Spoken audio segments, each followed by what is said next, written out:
bana Guine, bana Dar es Salaam, bana Poto, bana Mokili Mobimba, Site FM Moko, Afrique Info avec Franck Semaï, Yandankala, Twende. X-Bass,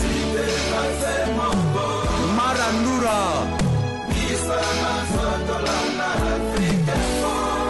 Franck Semaï.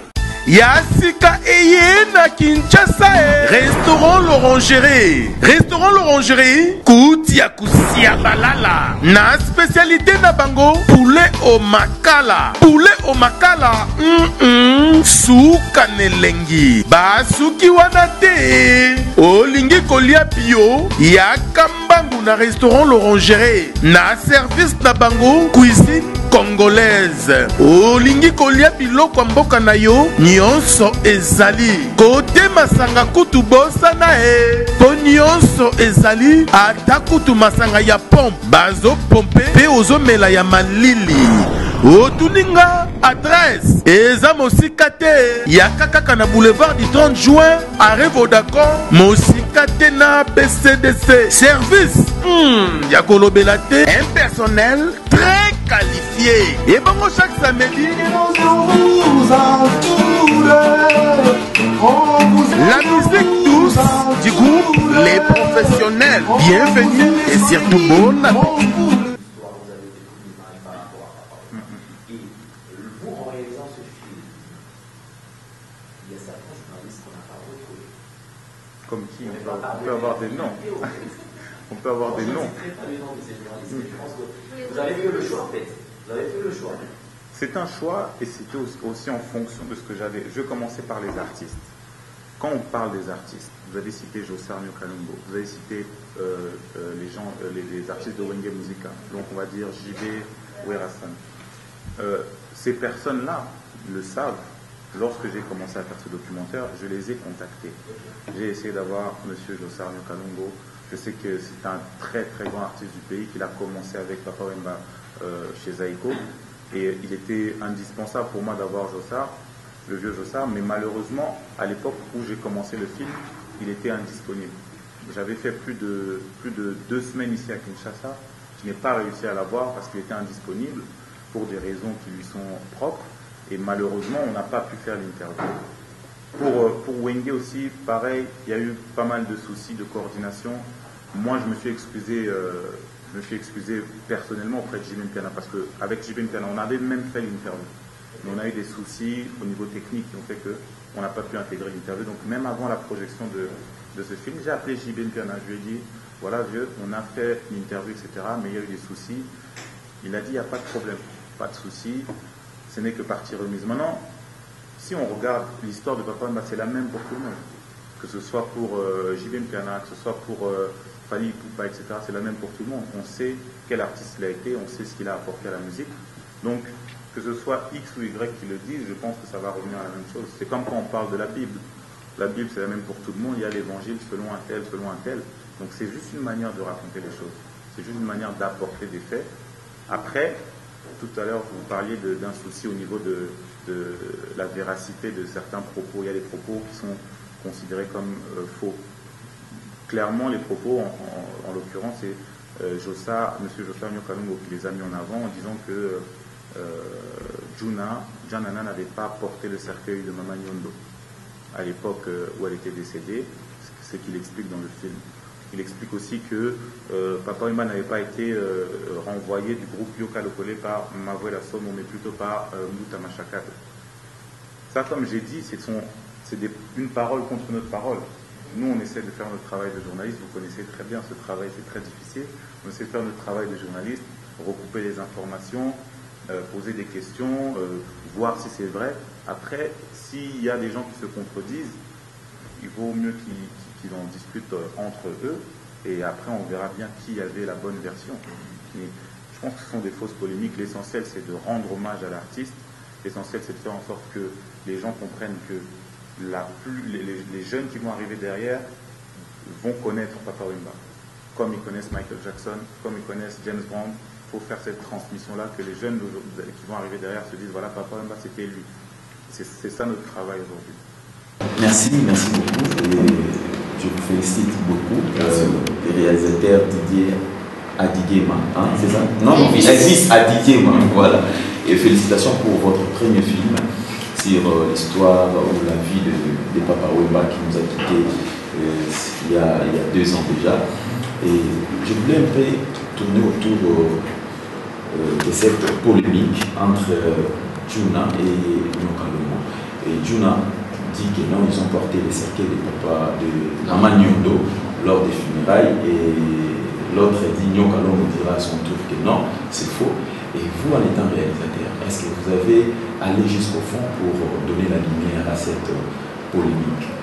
Il le faut. Il faut aller au bout de l'idée. Moi, j'étais avec Mère Amazon hier, elle était passée me féliciter pour le film. On en a un peu discuté. Maintenant, ce n'est pas des choses qu'on va exposer comme ça directement. Il faut un peu de temps, il faut que tout le monde puisse donner sa version des faits. Mais comme je le dis encore une fois, ce n'est pas l'objet principal de ce film-là. Ce sont des détails qui comptent pour certains. Mais pour moi, l'idée principale, c'est de rendre hommage à l'artiste. Après, comme vous le savez, vous êtes des journalistes, vous n'avez pas laissé ça comme ça, vous savez qu'il faut aller au bout des choses, et la vérité éclatera, et à ce moment-là, on pourra en discuter. Mais pour l'instant, ce n'est pas l'objectif. L'objectif, c'est de parler du film qui est sorti il y a 1 semaine, et qui va être en diffusion dimanche à 20h sur Trace Kitoko. Je pense, mais ma deuxième question est de savoir, est-ce que nous sommes des Africains? Vous savez, chez nous en Afrique, si vous faites quelque chose sur une grande star comme Papa Wemba, sachez très bien qu'il y a sa famille qui seront derrière toi, donc les membres de sa famille. Et as-tu déjà contacté les membres de sa famille avant de le faire? Mais la première chose que j'ai faite quand j'ai décidé de faire ce documentaire, c'est d'appeler la famille. J'ai appelé Maman Amazon qui m'a présenté aux filles de Papa Wemba, Kadi, Ella, Orphée. Elles sont d'ailleurs dans le film. Donc il faut avoir la bénédiction de la famille quand on veut faire quelque chose. C'est la base. C'est la base dans notre culture. Et c'est ce que j'ai fait. Derrière, elles ont vu le film et m'ont félicité. Donc pour moi, c'est la plus grande victoire aujourd'hui. C'est d'avoir convaincu la famille. C'est d'avoir fait en sorte que la famille aime le travail que j'ai fait. Il y a d'ailleurs Kadi et Junior qui étaient présents lors de la projection qui m'ont encore félicité. Derrière, le reste, c'est pas vraiment très très important, je pense. Voilà, merci beaucoup, Elvis. Merci beaucoup pour la parole. Moi, je crois que je vais aussi commencer, comme les autres, par vous féliciter par rapport à la qualité du film. Vous savez, ici au Congo, on a jusque-là une crise en matière de tout ce qui concerne la réalisation et tout. Mais voir la qualité comme ça, vraiment, personnellement, je vous félicite. Mais je m'aimerais connaître un tout petit peu d'élargir notre vision. Vous savez, depuis un certain temps, on l'a dit, un confrère ici, on a du mal à marquer l'histoire de nos artistes qui sont partis. Vous avez commencé une histoire, je crois. Il y a tant d'autres personnes qui peuvent aussi prendre des orientations concernant d'autres artistes qui sont partis. Mais j'aimerais qu'on revienne un peu ici au pays. Messie Adidiema, film au salis sur Papa Wemba. Est-ce que vous avez compté film et à la pembeni à la population, vous avez juste réservé pour une classe? Parce que là, nous voulons immortaliser avec Papa Wemba. Quand on veut l'immortaliser, il faut d'abord commencer par la base. Papa Wemba vivait comme un jeune de Matongué. Alors qu'il m'a Matongué l'esprit à Bayanké. Bayanké bako s'imprégner dans l'histoire où il y a Bessi. Puis vous allez apprendre à bateau, le pôle là. Je m'aimerais au répondre Bayanké, on est à Matongué. Qui se pose déjà des questions. Est-ce que le film c'est juste pour une classe ou c'est pour tout le monde? Le film est pour tout le monde. Le film est pour tout le monde. Et c'est pour ça même qu'il y a cette polémique-là. Si je voulais vraiment faire le film pour une seule partie, j'aurais pris que des anciens, des personnes qui le connaissent très bien. J'ai pris des personnes qui le connaissent de loin, des personnes qui le connaissent de près. J'ai essayé d'avoir toutes sortes de personnages à l'intérieur de ce film-là pour représenter la diversité de Papa Wemba. Donc il n'était pas forcément proche de Ferregola, mais je sais qu'il aimait Ferregola particulièrement. Il appelait Petit Poisson deviendra grand. Donc c'est des personnes comme ça, je voulais vraiment un grand éventail. Maintenant, concernant le côté public, le côté populaire de Papa Wemba, il y a une partie du film où je parle de l'expression chancelo Pamba. Quand il parlait des phaseurs, des gens qui vivaient dans la rue, etc. il leur disait chaque fois chance et logo pamba, oza phaseur, les lobby rose à la chef d'entreprise, aux à la bon rebelle, etc. C'est des phrases comme ça qui font ce personnage-là, et c'est pour ça que j'ai décidé de faire ce film-là. Donc je pense que toute personne qui va regarder ce film va se reconnaître. Va se reconnaître parce que Papa Wemba était un enfant de la rue, un vrai Quinois qui pouvait traîner à Matongé pendant pas d'heure, discuter avec les Chegué. C'était aussi un grand artiste qui pouvait voir des présidents de la République, des ministres s'asseoir avec eux. Comme là on voit Alain Akwa, là on voit tous les présidents de la République qui sont passés dans ce pays-là. C'était aussi un artiste qui avait un côté spirituel, qui aimait beaucoup la religion. Donc il avait toutes ces facettes-là et je pense que toutes les personnes qui vont regarder ce film vont se reconnaître, vont dire « Ah, c'est quelqu'un qui me parle ». Donc c'est vraiment un film pour tout le monde. Si c'est la question que tu me posais, c'est vraiment un film. Bonjour à tout le monde. Bonjour à Didier. Voilà, je commence par m'excuser parce que je suis narrateur des embouteillages de Kinshasa. Je commencerai par vous féliciter, mes chers confrères, avec les invités. Moi, j'ai qu'une seule préoccupation, je voulais savoir quelles sont les difficultés que vous avez rencontrées lors du tournage de tous ces films. On a visionné pratiquement 120 minutes. Alors, il y a pas mal de gens, bien que vous soyez un peu contredits par beaucoup de gens par rapport aux intervenants, mais dites-nous un peu quelles sont les difficultés que vous avez rencontrées lors du tournage de ces films. Merci Franck Stéma, et puis vous êtes l'un des seuls à avoir vu le film, je pense que vous avez vu dans la salle, donc c'est bien quand même qu'il y ait des membres de la presse qui aient pu voir le film, c'est important. Concernant les difficultés, bon, on est journaliste comme je disais, hein, on a toujours des difficultés. Aujourd'hui on parle des difficultés de circuler dans la ville, on parle des difficultés pour voyager, etc.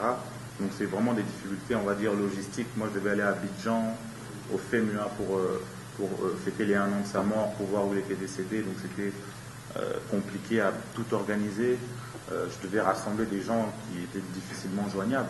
Tout à l'heure je parlais de M. Jossa Onyokalong, que je n'ai pas réussi à voir, mais il y a des gens que j'ai mis peut-être 1 mois ou 2 mois à voir, c'est très compliqué. Des gens comme Reddy Amissi, qui sont pourtant à Paris, j'ai eu du mal à les avoir.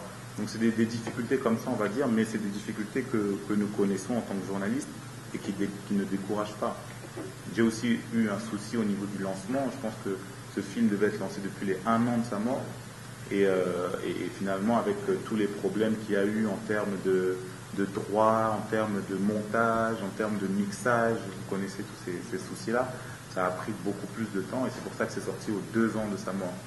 Je pense que c'est un mal pour un bien parce que cette année, on commençait à voir qu'il y avait un peu moins d'engouement, qu'il y avait moins de personnes qui parlaient de Papa Wemba par rapport à l'année dernière. Donc ça va redonner encore un peu d'importance en ce jour du 24 avril, qui est un jour quand même anniversaire et un jour qui compte pour tous les Congolais. Elvis, je voulais savoir, le film est là, c'est un premier film.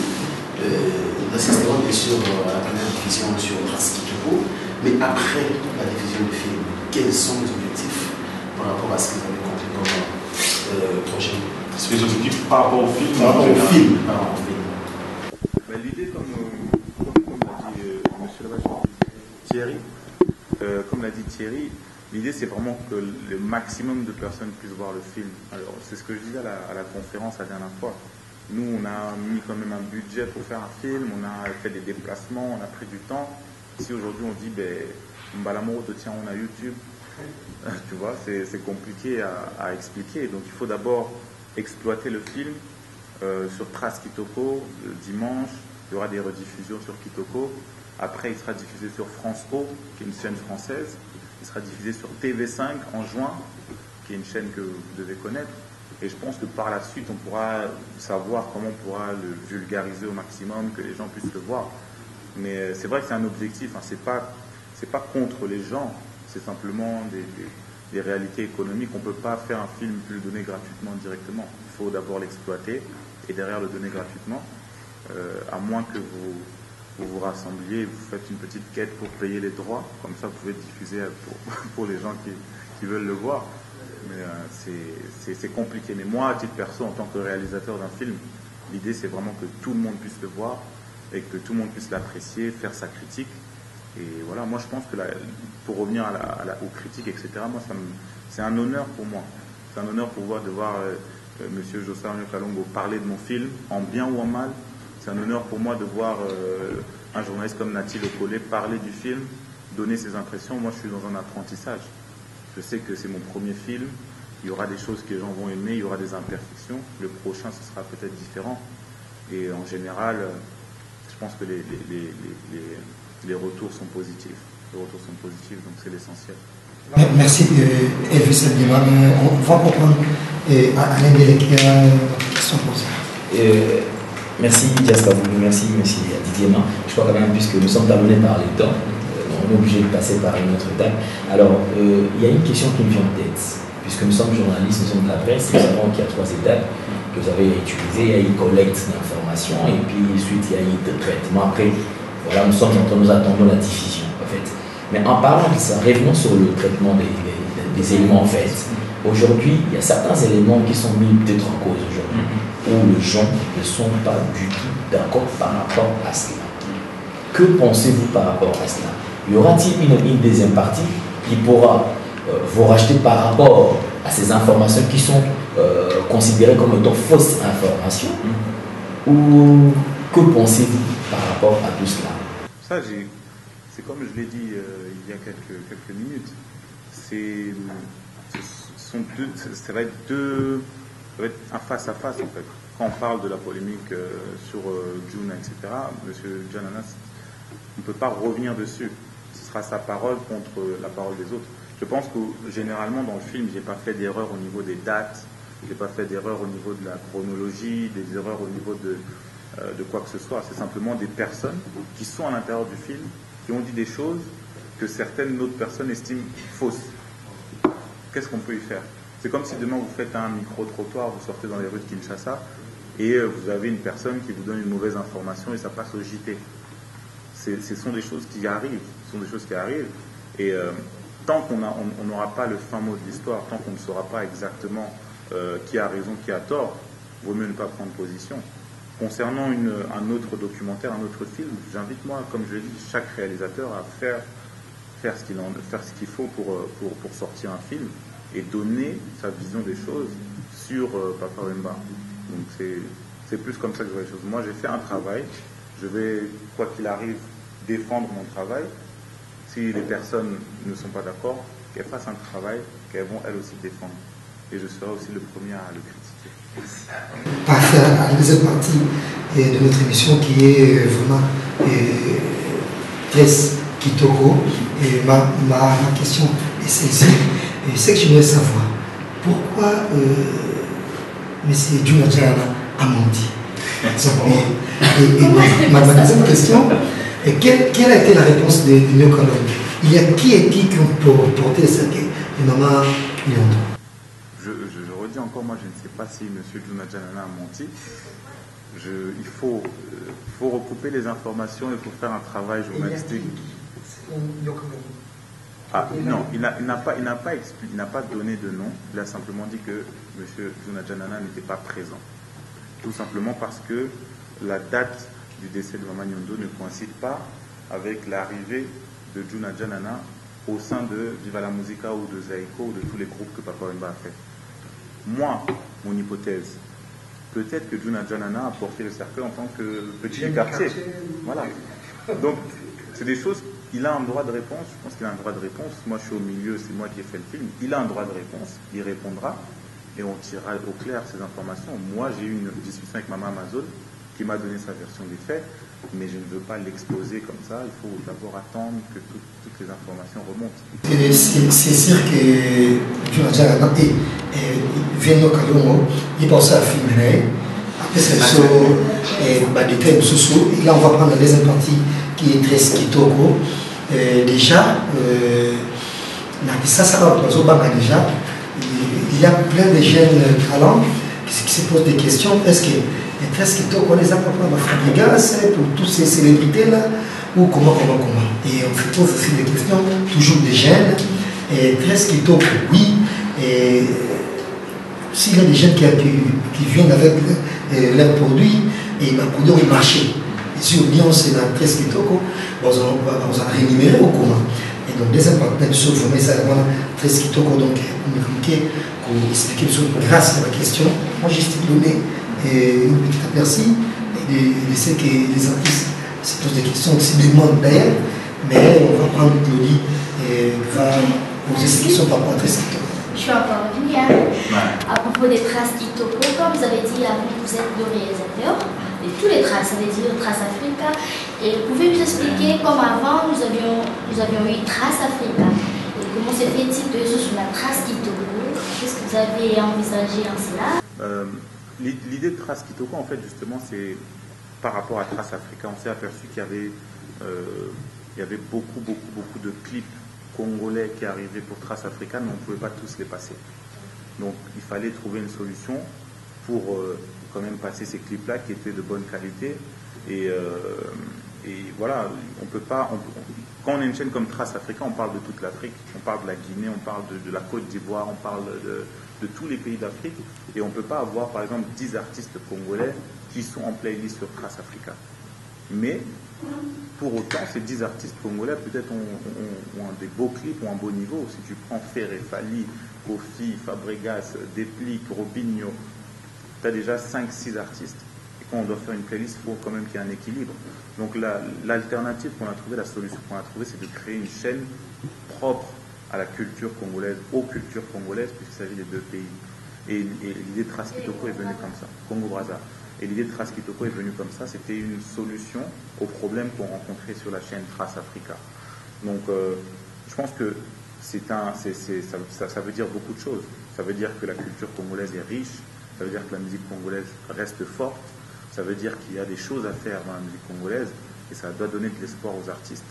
Aujourd'hui, de se dire, on a une chaîne qui nous représente, on a une chaîne sur laquelle on peut être diffusé dans le monde entier, et à nous de produire de bons clips, à faire un bon travail pour espérer rentrer dans cette chaîne-là, parce qu'on garde quand même les critères de Trace.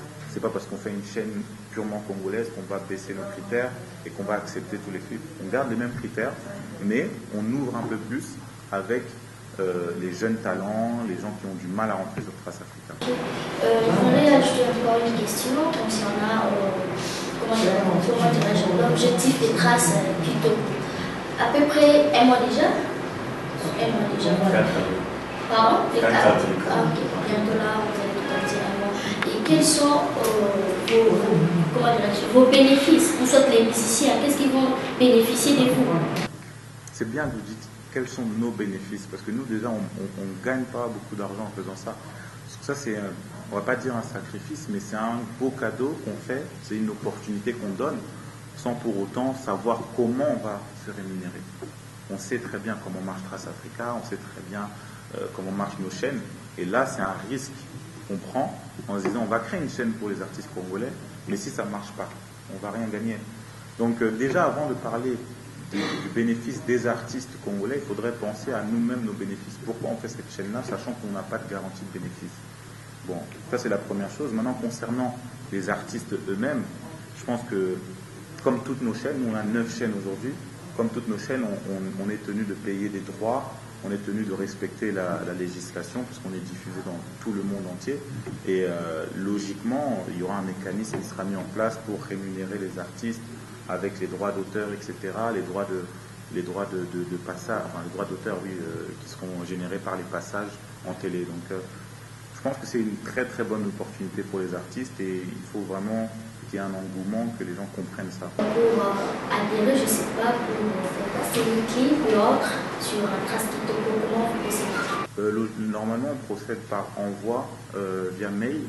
Donc les artistes qui ont des clips qu'ils aimeraient faire entrer en playlist, on leur donne une adresse mail que je pourrais vous donner tout à l'heure si vous voulez l'afficher. Et à partir de là, les clips sont récoltés par la programmation qui va déterminer quels sont les clips qui passent, quels sont les clips qui ne passent pas. Mais c'est comme pour toutes les chaînes Trace. Toutes les chaînes Trace marchent de la même manière. C'est pas vous-même qui faites les choix? Et donc, et de même, on le voit sur Trace Kitoko? Non. C'est ça que vous faites, non? Non, on ne travaille pas comme ça. On ne travaille pas comme ça, on essaie d'être juste avec tout le monde. On essaie de donner l'opportunité à tout le monde. Là, on ne voit pas encore les images, il y a l'exemple de Michel Tancieux, on voit que Fabregas, on dit que c'est comme si c'est une coterie là. Non, c'est faux. coloquez déjà, le clip sont dispo, ils viennent déposer en police? Non, c'est pas. Là, si on parle de Trace Africa, il y a beaucoup de critères qui rentrent en compte. C'est vrai que ce sera plus difficile pour un jeune qui vient de commencer la musique que pour un Fabregas. Parce que Fabregas est déjà établi, Fabregas a déjà fait beaucoup de titres qui ont marché, c'est une valeur sûre. Nous, on ne peut pas faire des tests. Quand on fait des playlists, on ne peut pas faire des tests, dire Simba ou pas. On est obligé de minimiser les risques. On est là pour la promotion, mais on doit quand même savoir qui rentre en playlist, qui va marcher, qui va faire que les audiences restent bonnes. Vous imaginez un jour si on fait Trace Africa et qu'on dit bon, tous les artistes de la place là, Kinshasa, qui sortent un tube, on met. Mais ici ça marche pas. On aura misé sur des artistes qui nous ont fait baisser l'audience. Alors que c'est normal d'avoir des valeurs sûres sur des chaînes comme ça. Trace Kitoko, c'est différent, c'est plus ouvert. Et si on regarde les playlists de Trace Kitoko, il y a des artistes qui n'ont jamais fait de clip, qui sont à leur premier clip. Moi, j'ai vu un artiste comme Alech,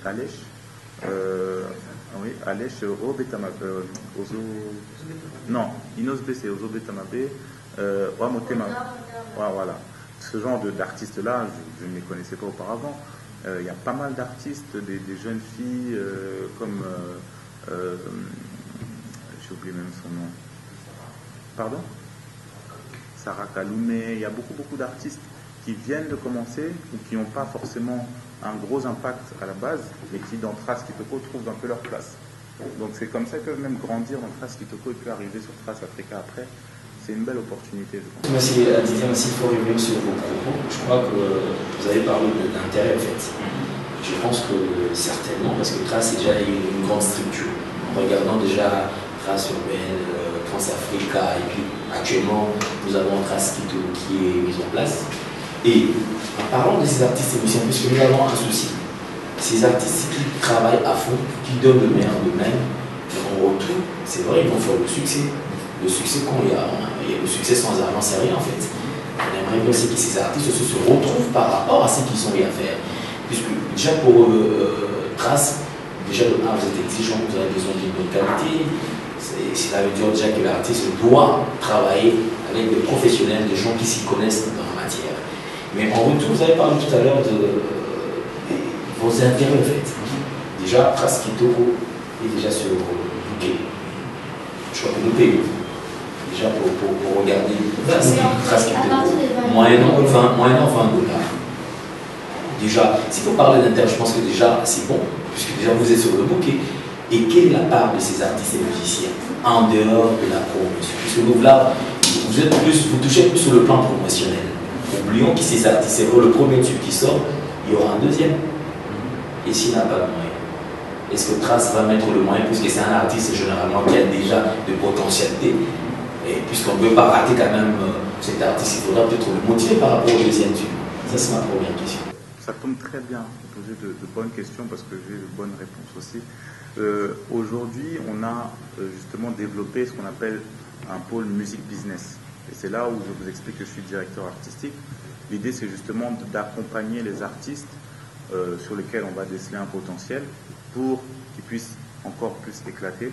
Et voilà, l'idée, c'est on va repérer ces artistes-là, on va les accompagner, on va voir quels seront leurs besoins, si c'est du clip, si c'est du management, si c'est de la distribution digitale, comme aujourd'hui on sait qu'on distribue beaucoup sur les plateformes comme Spotify, Apple, etc. Ce sont des choses qu'on est en train de mettre en place et on a discuté déjà avec beaucoup d'artistes. On a fait un test récemment avec un artiste qui s'appelle Dadju avec le titre Mafouzi Style qui était en l'honneur de Serge Ibaka. C'est un titre qu'on a produit. On l'a accompagné Dadju, même s'il a des moyens, etc. On a fait un test avec lui, on l'a accompagné sur ce projet-là. On a sorti un titre qui a aujourd'hui 20 millions de vues sur YouTube. Donc c'est des choses comme ça qu'on est en train de mettre en place pour les gros artistes comme Dadju, comme je sais pas, Fali, Fer, etc. Mais aussi pour les jeunes qui arrivent et qui ont peu de moyens. Voilà. Donc c'est pas simplement donner une chaîne pour faire la promotion, c'est aussi voir quel artiste pourrait être accompagné à l'avenir. C'est un peu ça l'idée. Ma deuxième question, c'est toujours par rapport à Trace Kitoko, puisque déjà avec Trace Africa, il y a des couacs je sais pourquoi est-ce que je dis quoi, que mes confrères, je pense pas qu'ils vont me contredire. Il y a certains artistes qui brillent chez nous, ici chez nous, mais qui n'ont jamais été diffusés sur Trace Africa. Mais on se pose la question, pourquoi ces artistes ne sont pas diffusés sur Trace Africa? Lorsque nous avons commencé à faire de recherches par rapport à ce qui bloque, c'était quoi le web, on aurait appris qu'il y a certains artistes congolais qui ont aussi créé leur structure, c'est-à-dire pour passer sur Trace Africa, il faudra passer par ces artistes-là pour atteindre votre structure. Vous pouvez nous éclaircir par rapport à cela. Et puis la deuxième sous-question, avez-vous déjà remédié à cela pour donner au moins accès à tous ces artistes qu'ils aient quand même une facilité de vous voir et puis traiter? Si c'est bon, ok. À moins qu'il y ait quand même un rejet par rapport au projet. Mais si le projet est impeccable, est-ce qu'avez-vous déjà trouvé le mécanisme par rapport à cela? Mais je pense que ça revient à la question que vous m'aviez posée à la base. Pourquoi créer Trace Kitoko? C'est parce que quand on a une seule chaîne pour tout un continent, on aura des déçus, on aura des rumeurs, on aura des accusations, on aura beaucoup de choses. Et c'est ce qui est logique. Si vous, aujourd'hui, vous avez du succès dans votre travail, monsieur Alain, beaucoup de gens vont vous combattre, beaucoup de gens vont inventer des choses sur vous, beaucoup de gens vont mettre des rumeurs qui ne sont pas forcément vraies. Et c'est le cas pour Trace Africa. Moi, je suis là depuis 2 ans, mais ça fait des années que j'entends des choses comme ça. Moi, je ne peux pas en témoigner parce que je n'ai jamais vu ça. J'ai jamais eu des réseaux qui se créent, qui sont incontournables chez nous. Il y a des artistes qui sont très grands, qui ont du mal, je ne citerai pas de nom, mais qui ont du mal à rentrer en playlist de temps en temps. Donc je pense que ce sont des rumeurs, je pense que ce sont des choses qu'on ne peut pas forcément expliquer. Et c'est aussi pour ça qu'on a créé cette chaîne-là, pour essayer de désengranger un peu la chaîne Trace Africa et de faire en sorte qu'il y ait moins de polémiques, moins d'histoires autour de cette chaîne. Après, concernant les clips, concernant les titres qui sont proposés, il y a une structure qui s'appelle la programmation qui gère ça. Et qui vont gérer, ils vont voir en fonction de plusieurs critères quels sont les clips qui selon eux sont bons, quels sont les clips qui selon eux sont mauvais, quels sont les clips qui ont du potentiel mais qui ne peuvent pas rentrer, quels sont les clips qui ont du potentiel mais qui vont peut-être être moins tournés. C'est toute une machine en fait. On ne peut pas juste résumer ça à 2-3 critères. Donc c'est compliqué à gérer. Moi j'ai déjà vu comment ils font la sélection des clips, c'est très très compliqué. Lorsqu'on a 150 clips qui arrivent de toute l'Afrique en une semaine, comment sélectionner 3 ou 4 sans faire de déçus ou de frustrés? C'est quasiment impossible.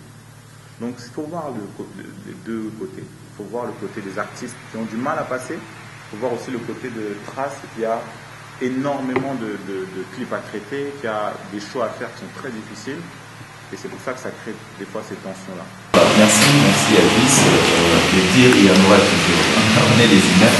Mais j'aimerais bien savoir pourquoi, parce qu'il y a Trace Africa, Trace il y a aussi Trace Kitoko.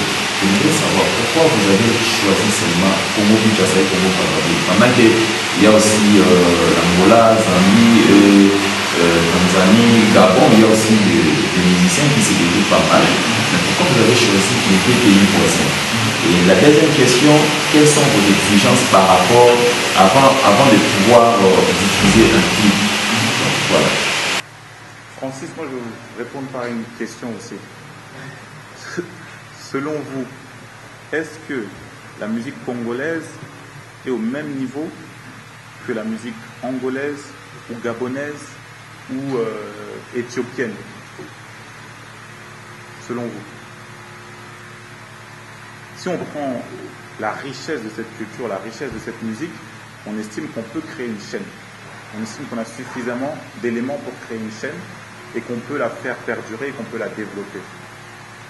C'est vrai qu'il y a des endroits du monde, des régions du monde où il y a un potentiel, mais c'est peut-être pas suffisant. Et ça, je pense que les Congolais doivent en être fiers, de se dire qu'aujourd'hui on a une culture qui est suffisamment forte pour qu'on crée une chaîne spécifique pour nous. Donc je pense que ça c'est la raison pour laquelle on a construit cette chaîne-là. Et demain, il y a peut-être des projets qui vont arriver pour des régions. Là, on a une région comme l'Afrique de l'Est, on a Trace Miziki, qui englobe le Kenya, l'Ouganda, toute cette zone-là. On a une chaîne qui s'appelle Trace Naija, qui prend que la musique nigériane. Parce que là aussi, on a estimé qu'il y avait un gros potentiel et qu'il y avait une productivité suffisante pour faire une chaîne. Donc c'est un peu comme ça, c'est comme ça les critères, je pense. Mais je pense que les Congolais doivent être fiers de ça, doivent se dire que voilà, on a bien travaillé depuis des années, que ce soit à l'époque de Wendo, Taboulay jusqu'à aujourd'hui, pour asseoir notre musique et faire en sorte qu'on nous rende honneur comme ça en créant une chaîne pour nous. C'est comme ça qu'il faudrait voir les choses, je pense. Et la deuxième, c'est quoi vos exigences pour accepter un clip? Ben, l'exigence est toujours la même, c'est la qualité. C'est la qualité, il faut faire des clips de qualité, il faut faire des musiques avec un son correct. Il faut vraiment respecter des critères qu'on ne peut pas forcément expliquer, mais qu'on voit. Si demain, si aujourd'hui on allume la chaîne, oui, le nombre de minutes aussi, c'est important. Je pense que les artistes congolais ont compris, ils font maintenant 2 versions de chansons, etc. Mais quand on allume la chaîne, quand on regarde Trace, on voit très bien la différence qu'il y a entre un clip de Davido et un autre clip à côté. Donc il faut essayer de se rapprocher au maximum de ces gens-là. Et je pense que finalement, c'est un mal pour un bien que certains artistes aient du mal à rentrer sur la chaîne. Parce qu'ils comprennent qu'il faut qu'ils accentuent leurs efforts, il faut qu'ils mettent la barre plus haut pour arriver à certains niveaux. Moi récemment, j'avais un artiste qui s'appelle Bill Clinton, que j'ai eu au téléphone, et c'était avec la programmation, on discutait comme ça, il me dit, ah, mais il y a un artiste de chez toi qui est pas mal, je lui explique, je lui dis, non, Bill Clinton c'est un animateur, un grand animateur du Congo, qui était chez Werason, Wenge Musique à Maison Mère pendant une dizaine d'années, et qui est en carrière solo aussi depuis peut-être 10 ans. Mais on sent que cet artiste a fait maintenant un effort au niveau de ses clips, au niveau de ses productions, au niveau des formats de ses chansons, pour rentrer. Et là, récemment, j'ai travaillé pour faire rentrer son clip, je crois que c'était Kibota, qui est rentré. Il a fait un deuxième clip là, qui est pas mal aussi, qui va rentrer. Donc c'est ça. On sent que Trace a permis à Bill de se mettre au niveau pour aujourd'hui être dans la chaîne. Et c'est comme ça que les gens doivent réfléchir. C'est pas inaccessible. C'est juste par le travail qu'ils vont réussir à rentrer dans cette chaîne-là. Voilà, est-ce que je voudrais savoir, parce que là, il y a c'est là qui ignore que c'est gratuit. Okay, il y a des musiciens qui disent que non, il faut payer quelque chose avant d'être publié. Et vous voulez aussi, s'il y a moyen, vous pouvez aussi nous éclaircir par rapport à cela. Et les deux, pour Chité, est-ce qu'on peut savoir quels sont vos apports exceptionnels sur la musique congolaise? Concernant Kitoko, les apports exceptionnels? Oui. Bon, je confirme encore une fois que non, les clips ne sont pas payants. Le passage n'est pas payant. Il y a par contre des options promotionnelles qui sont payantes. Si on veut faire la promotion de sa musique, il y a de la publicité, on peut payer cette option-là et dire voilà, j'aimerais que mon single passe tant de fois et ça c'est payant. Mais le passage en télévision, c'est pas payant. Après, concernant notre expertise, je pense qu'on a déjà prouvé avec toutes les chaînes qu'on a créées, qu'on connaissait la musique. Si aujourd'hui on n'était pas numéro 1, on aurait pu douter quand même de ce qu'on allait apporter avec Trace Kitoko. Mais aujourd'hui on est numéro 1. Tout le monde regarde Trace, tout le monde regarde toutes les chaînes de Trace. Chaque fois qu'on s'implante dans un pays, on est premier ou deuxième. Donc je pense qu'avec Kitoko, on sera encore premier ou deuxième. Voilà. Merci beaucoup. Moi je crois, je vous ai bien suivi, vous avez expliqué combien c'est pour l'intérêt des artistes qui Trace Kitoko s'installe ici. Mais j'aimerais qu'on essaie un peu de réfléchir avec nos artistes et comme nos artistes, des fois ils réfléchissent. Il y a Alain qui a essayé un tout petit peu d'éclaircir sur le point là où les artistes disent qu'il y a un bloc au niveau, il y a un groupe des artistes qui empêche à ce que les autres diffusent sur Trace Africa. Mais aujourd'hui, on a Trace Kitoko, nous avons besoin de tout le monde ici. Disons des grands et des jeunes talents qui se cherchent. Mais imagine un artiste qui s'est fait appeler grand ici, ou soit qui se considère grand, de par ce qu'il fait, de par ce qu'il produit ici, mais qui, des fois, à maintes reprises, il a tenté de diffuser chez vous, sur Trace Africa, il y a eu des blocs. De par les conditions, de par il y a beaucoup d'artistes et tout et tout. Mais aujourd'hui, il y a Trace Kitoko, il va peut-être vous contacter et vous diffuser ici. Mais il y a toujours des polémiques autour de la musique congolaise et des fois les polémiques sont mal gérées. Prenons Fabregas qui diffuse sur Trace Africa, mais il y a un autre artiste qui est grand, mais qui n'arrive pas à diffuser là-bas, mais qui peut diffuser ici sur Trace Kitoko. Cette polémique-là qui va naître, disons que diffuser cette trace Kitoko, c'est un rabais pour cet artiste parce qu'il n'arrive pas à diffuser cette trace Africa. Mais bon, on a une petite chaîne ici pour vous, là où il y a des petits, là où il y a tout le monde. Comment gérez-vous cette polémique-là? Parce que le risque serait de voir que cet artiste qui est grand, mais qui n'arrive pas à diffuser cette trace Africa et décide de ne pas diffuser cette trace Kitoko pour ne pas être insulté, pour ne pas être traité de moindre. Mais je pense que aujourd'hui, on ne fait pas de la musique, on ne fait pas une chaîne en estimant qu'il y a des grands et des petits. Aujourd'hui, tout le monde fait de la musique. Il y a des jeunes en France comme les MHD qui n'ont même pas 30 ans, mais qui sont plus forts que des artistes comme Booba qui ont 10 années de carrière. Et jamais Booba va reprocher à telle ou telle chaîne de télévision de jouer plus MHD que lui. C'est simplement la concurrence. Il faut faire jouer la concurrence et il faut accepter aussi la concurrence. Il faut que les plus vieux sachent qu'il y a une nouvelle génération qui est là, qui est forte, qui met les moyens de réussir et que de temps en temps, ils peuvent être un peu plus en avance.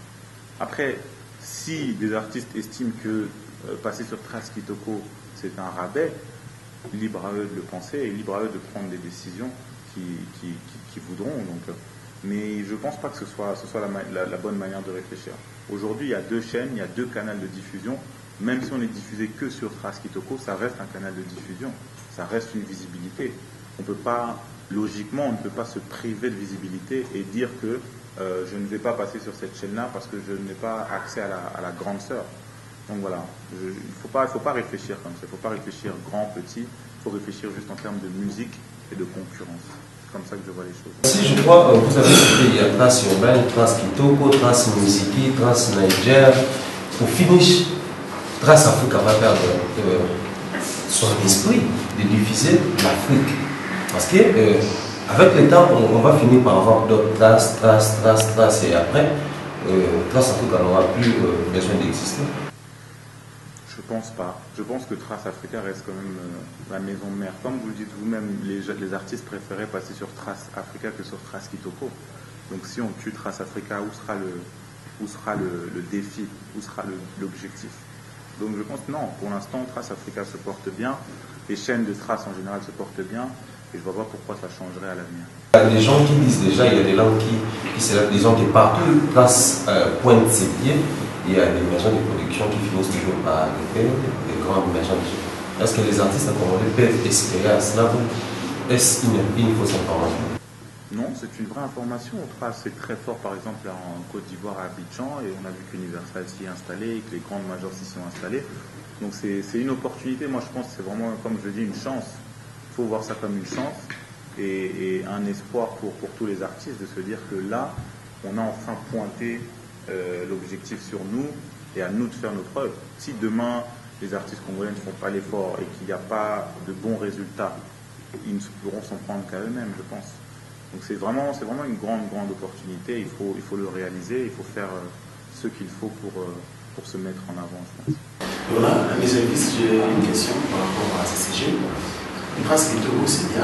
Moi, je pense que c'est un outil qui est venu pour essayer de réussir notre culture. Mais il y a aussi un souci au-delà de la diffusion des clips de nos musiciens.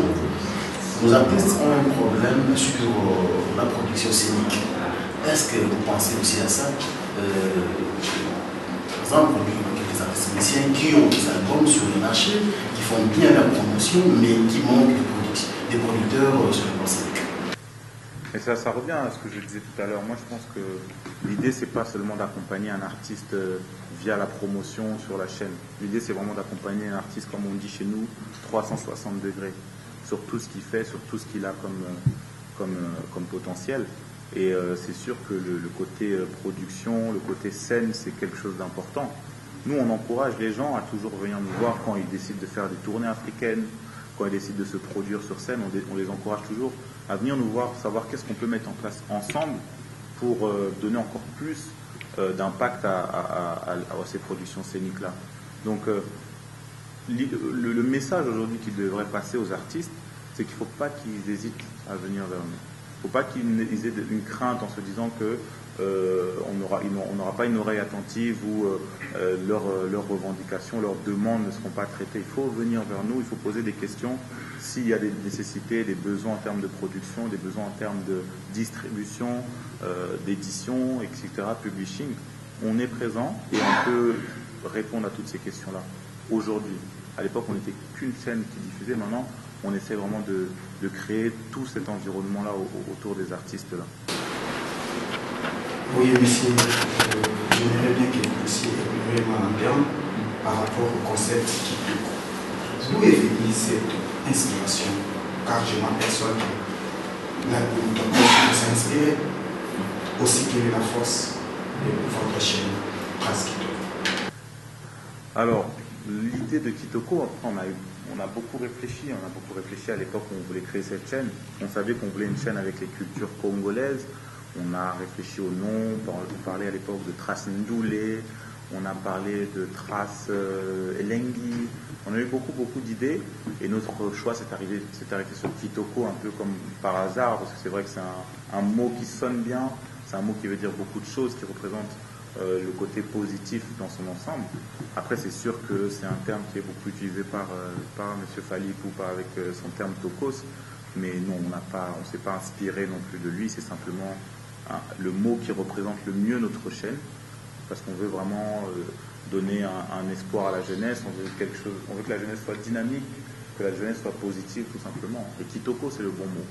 Donc voilà, je pense que c'est simplement ça. Et il fallait trouver aussi un terme en lingala, il fallait trouver un terme qui puisse se différencier des autres termes et qui représente vraiment la culture congolaise et la jeunesse congolaise. Donc Kitoko c'était pour moi le bon choix et on a validé ce choix avec Olivier, avec Ethel, avec Nadège, sur qui on a travaillé sur ce projet. Merci, Elvis Adidiema. Mais déjà, retrouver l'histoire du Papa Wemba, c'est dimanche à 20h30, c'est 13 Kitoko. À 20h pile. 20h juste. 20h juste, c'est 13 Kitoko. Merci à Glody, Yasuka, à Lendele, François Iba, Thierry Mombaya, Rigen, ainsi qu'à Franck Stémaï, merci à vous. Et Elvis, un mot de la fin. Non, j'aimerais simplement encore vous remercier d'être venu et vous féliciter vraiment pour le travail que vous faites ici à Kinshasa. Je pense qu'aujourd'hui, beaucoup de gens vous suivent sur les réseaux, vous suivent à la télévision, vous faites un excellent travail.